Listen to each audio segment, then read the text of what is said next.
সুপ্রিয় দর্শক শ্রোতা, যে যেখানেই দেখি আমাদের এসটিভি এক্সক্লুসিভ নিউজটি দেখছেন, সকলকে ধন্যবাদ জানাচ্ছি। আজকে যে বিষয়টি নিয়ে আলোচনা করব সেটি হচ্ছে বাংলাদেশ জাতীয়তাবাদী দল বিএনপি যে প্রার্থী ঘোষণা করেছিলেন, তো 36টি আসনে বিএনপির প্রার্থী ঘোষণা বাকি ছিল।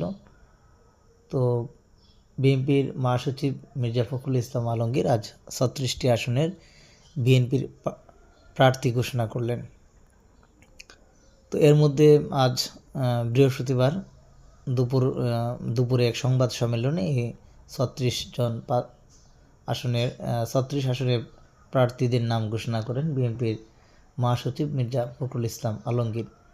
তো সবচেয়ে যে আলোচিত যে দুটি আসন ছিল, সেই দুটি আসনে কিন্তু কিশোরগঞ্জ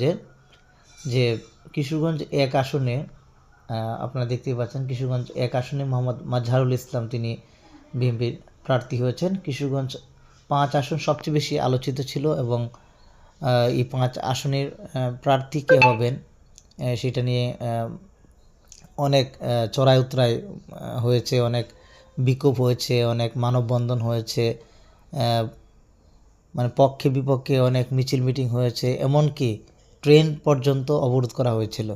তো সেখানে কিশোরগঞ্জ 5 আসনে মোহাম্মদ মুজিবুর রহমান ইকবাল তিনি বিএনপির প্রার্থী হিসেবে মনোনয়ন পেয়েছেন। তো এই ছিল আপডেট।